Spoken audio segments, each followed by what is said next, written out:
ಶ್ರೀಗುರುಭ್ಯೋ ನಮಃ. ನಾರಾಯಣಾಯ ಪರಿಪೂರ್ಣಗುಣಾರ್ಣವಾಯ ವಿಶ್ವೋದಯಸ್ಥಿತಿಲಯೋ ನಿಯತಿಪ್ರದಾಯ ಜ್ಞಾನಪ್ರದಾಯ ವಿಬುಧಾಸುರಸೌಖ್ಯದುಃಖಸತ್ಕಾರಣಾಯ ವಿತತಾಯ ನಮೋ ನಮಸ್ತೆ. ದೇವಂ ನಾರಾಯಣಂ ನತ್ವಾ ಸರ್ವದೋಷವಿವರ್ಜಿತಂ ಪರಿಪೂರ್ಣಂ ಗುರುಂಶ್ಚಾನ್ನ ಗೀತಾರ್ಥಂ ವಕ್ಷ್ಯಾಮಿ ಲೇಶತಃ. ಸಮಸ್ತಗುಣಸಂಪೂರ್ಣಂ ಸರ್ವದೋಷವಿವರ್ಜಿತಂ ನಾರಾಯಣಂ ನಮಸ್ಕೃತ್ಯ ಗೀತಾತಾತ್ಪರ್ಯಮುಚ್ಯತೆ. ನಾರಾಯಣಂ ಸುರಗುರುಂ ಜಗದೇಕನಾಥಂ ಭಕ್ತಪ್ರಿಯಂ ಸಕಲಲೋಕನಮಸ್ಕೃತಂ ಚ ತ್ರೈಗುಣ್ಯವರ್ಜಿತಮಜಂ ವಿಭುಮಾಧ್ಯಮೀಶಂ ವಂದೇ ಭವಘ್ನಮವರಾಸುರಸಿದ್ಧವಂದ್ಯಂ. ನಾರಾಯಣಂ ನಮಸ್ಕೃತ್ಯ ನರಂ ಚೈವ ನರೋತ್ತಮಂ ದೇವೀಂ ಸರಸ್ವತೀಂ ವ್ಯಾಸಂ ತತೋ ಜಯಮುದೀರಯೇತ್. ಕೃಷ್ಣಾಯ ವಾಸುದೇವಾಯ ಹರಯೇ ಪರಮಾತ್ಮನೇ ಪ್ರಣತಃ ಕ್ಲೇಶನಾಶಾಯ ಗೋವಿಂದಾಯ ನಮೋ ನಮಃ. ಶ್ರೀ ಗುರುಭ್ಯೋ ನಮಃ. ಶ್ರೀಮದ್ ಭಗವದ್ಗೀತೆ 8ನೇ ಅಧ್ಯಾಯದಲ್ಲಿ ಮೊದಲನೇ ಶ್ಲೋಕ. ಅರ್ಜುನ ಉವಾಚ ಕಿಂ ತದ್ಬ್ರಹ್ಮ ಕಿಮುಧ್ಯಾತ್ಮಂ ಕಿಂ ಕರ್ಮ ಪುರುಷೋತ್ತಮ ಅಧಿಭೂತಂ ಚ ಕಿಂ ಪ್ರೋಕ್ತಂ ಅಧಿದೈವಂ ಕಿಮುಚ್ಯತೆ. ಹಾಗೆ ಅಂತ ಅಂದರೆ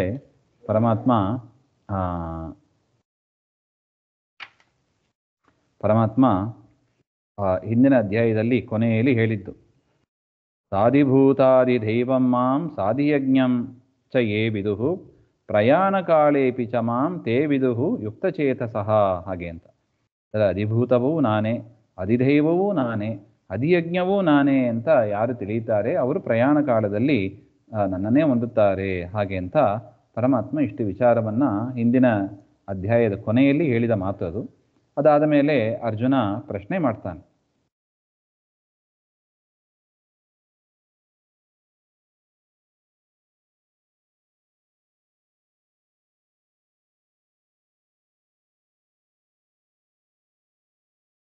ಅತ್ರ ಆದ್ಯ ಶ್ಲೋಕೆ ಕಿಂ ಇತಿ ಸ್ವರೂಪ ಪ್ರಶ್ನ. ಕಿಂ ತದ್ ಬ್ರಹ್ಮ. ಹಾಗೆ ಅಂತ ಆ ಬ್ರಹ್ಮ ಅಂತ ಹೇಳಿದೆಯಲ್ಲ, ಬ್ರಹ್ಮನನ್ನು ಹೊಂದುತ್ತಾನೆ ಅಂತ, ಯಾರವನು? ಹಾಗೆ ಅಂತ ಪರಮಾತ್ಮನ ಸ್ವರೂಪ ಹೇಗಿರುತ್ತದೆ ಅಂತ ಒಟ್ಟು. ಕಥಂ ಇತಿ ಪ್ರಕಾರ ಪ್ರಶ್ನ. ಕಿಂ ತದ್ ಬ್ರಹ್ಮ ಕಿಮಧ್ಯಾತ್ಮಂ ಕಿಂ ಕರ್ಮ ಪುರುಷೋತ್ತಮ. ಹಾಗೆ ಅಂತ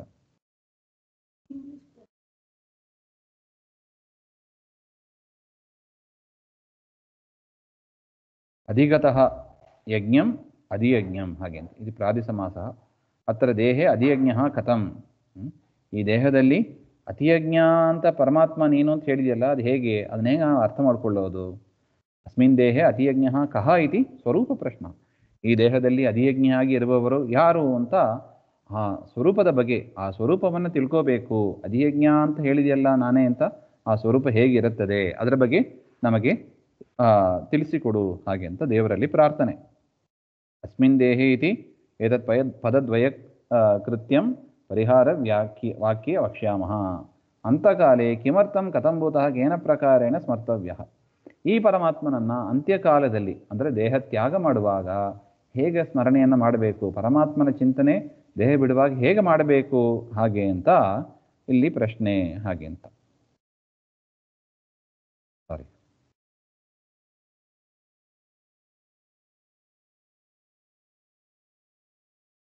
ಅಧಿಯಜ್ಞ ಅದು 2ನೇ ಶ್ಲೋಕವು ಹಾಗೆ ಇದೆ. ಅಧಿಯಜ್ಞ ಕಥಂ ಕೋತ್ರ ದೇಹೇಸ್ಮಿನ್ ಮಧುಸೂದನ ಪ್ರಯಾಣ ಕಾಲೇ ಚ ಕಥಂ ಜ್ಞೇಯೋಸಿ ನಿಯತಾತ್ಮಭಿಃ ಅಂತ ಅರ್ಥ ಎರಡಕ್ಕೂ ಸೇರಿ ನೋಡಿದ್ದೀವಿ.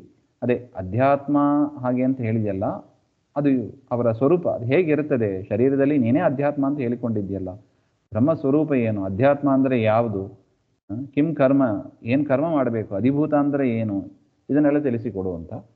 ಕಥಂ ಅಧಿಯಜ್ಞ ಕಥಂ ಕೋತ್ರ, ಅದು 2ನೇ ಶ್ಲೋಕದಲ್ಲಿ ಬರ್ತದೆ.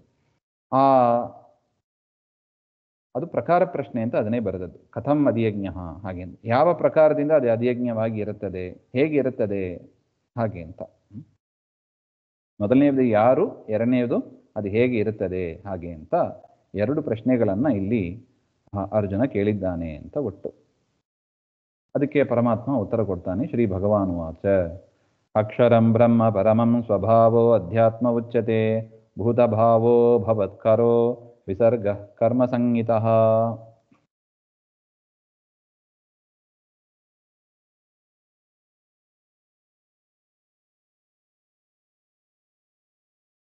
ಕಿಂ ತದ್ ಬ್ರಹ್ಮ ಇತಿ ತ್ವಯಾ ಪೃಷ್ಟಂ. ಏನು ಕೇಳಿದೆಯಲ್ಲ ಕಿಂ ತದ್ ಬ್ರಹ್ಮ ಹಾಗೆ ಅಂತ, ಅದಕ್ಕೆ ಉತ್ತರ ಬ್ರಹ್ಮ ಪರಮಾಕ್ಷರಂ ಹಾಗೆ ಅಂತ. ಪರಮಾಕ್ಷರ ಶಬ್ದಿತಂ ವಸ್ತು, ಯಾರನ್ನ ಪರಮಾಕ್ಷರ ಅಂತ ನಾವು ಕರಿತೀವೋ ಅವನೇ ಬ್ರಹ್ಮ ಅಂತ. ಅತ್ರ ಭಗವತಃ ಅನ್ಯದ್ ಬ್ರಹ್ಮ ಶಂಕಾಯಾಂ ಕಿಂ ಬ್ರಹ್ಮ ಪ್ರಶ್ನೆ ಅಹಂ ಬ್ರಹ್ಮ ಇತಿ ಪರಿಹಾರಂ ಕಾರ್ಯೇ ಅಕ್ಷರಂ ಬ್ರಹ್ಮ ಇತ್ಯುಕ್ತಿ. ಏನು ಹೇಳಬೇಕಾಗಿತ್ತು ಪರಮಾತ್ಮ? ನಾನೇ ಬ್ರಹ್ಮ ಅಂತ ಹೇಳಬೇಕಾಗಿತ್ತು.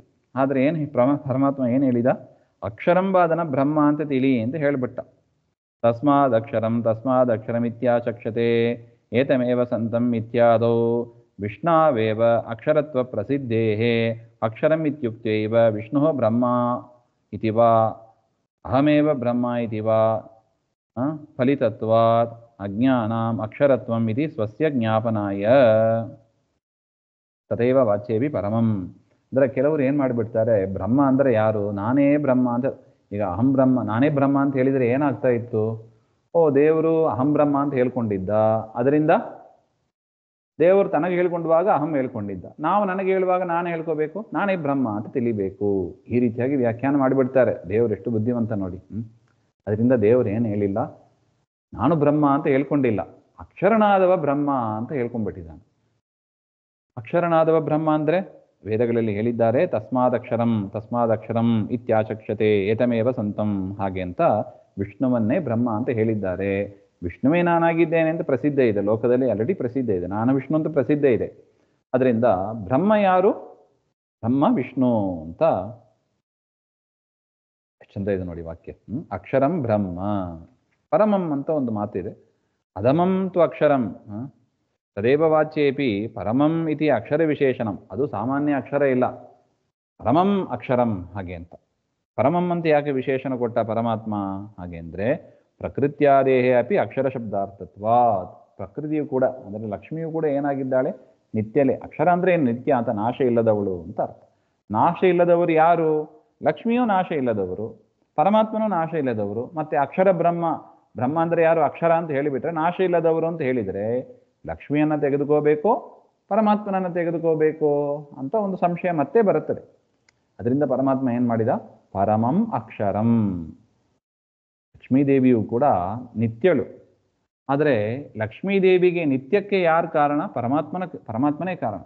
ಪರಮಾತ್ಮನ ಅನುಗ್ರಹದಿಂದ ಲಕ್ಷ್ಮೀದೇವಿ ನಿತ್ಯಳಾಗಿದ್ದಾಳೆ.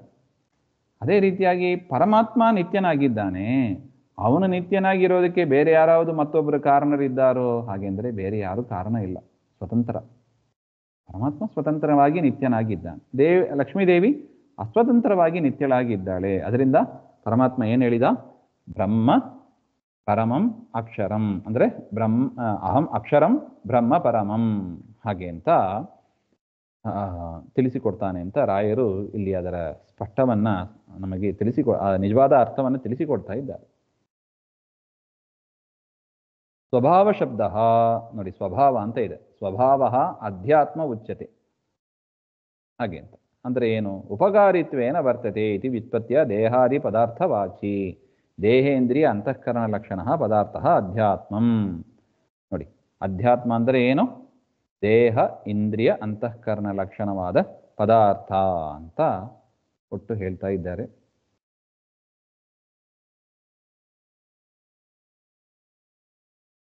ಭೂತಭಾವೋದ್ಭವಕರೋ ವಿಸರ್ಗ ಕರ್ಮಸಂಹಿತ. ಕಿಂ ಕರ್ಮ ಹಾಗೆ ಅಂತ ಒಂದು ಪ್ರಶ್ನೆಯನ್ನು ಮಾಡಿದ್ದ. ಕರ್ಮ ಅಂದರೆ ಯಾವುದು ಹಾಗೆ ಅಂತ.